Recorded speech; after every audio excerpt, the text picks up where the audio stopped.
আসসালামু আলাইকুম ফ্রেন্ড, আজকে আমি বানাতে চলেছি আপেল এবং আম পাতা দিয়ে একটি মজাদার ইউনিক রেসিপি। তো প্রথমে আমাদের সেই রেসিপির জন্য মাংস নিয়ে নিতে হবে। চিকেন নিয়ে নিয়েছি 1 কেজি। চিকেনটা ম্যারিনেট করার জন্য আধা কাপ তেল নিয়ে নিলাম, সরিষার তেল, এবং সামান্য পেঁয়াজের বারিস্তা এবং আদা রসুনের পেস্ট 1 টেবিল স্পুন।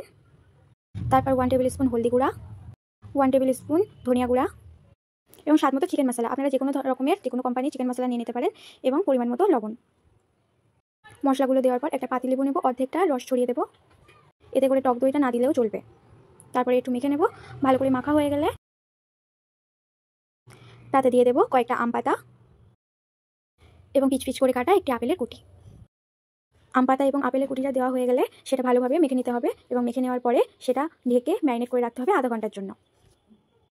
এখন আমরা একটা পাত্রে নিয়ে নেবো 4 টেবিল স্পুন আদা রসুনের পেস্ট এবং আলমন্ড আর কাজু পেস্ট। এটা আপনারা একটু বেশি করেই নেবেন, কারণ এটা গ্রেভিতে খুব সুন্দর কাজে লাগে।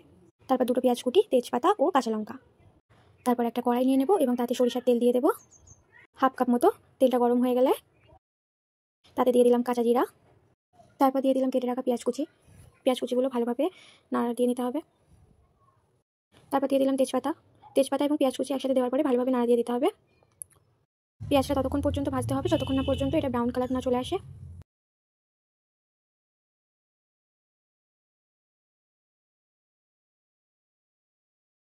তারপর তাতে দিয়ে দিলাম বেটে রাখা আদা রসুনের পেস্ট এবং নাড়তে থাকতে হবে।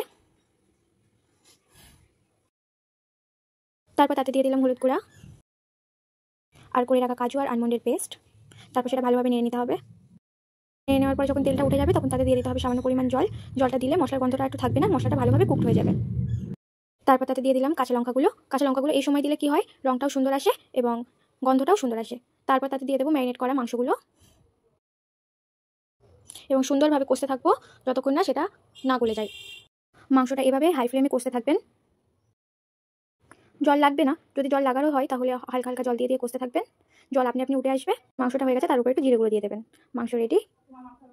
আপেল আর আম পাতা দিয়ে এইভাবে একবার রান্না করে দেখবেন, মাংসটা স্বাদে এবং গন্ধে সম্পূর্ণ আলাদা। দারুণ মজা, অসাধারণ স্বাদ।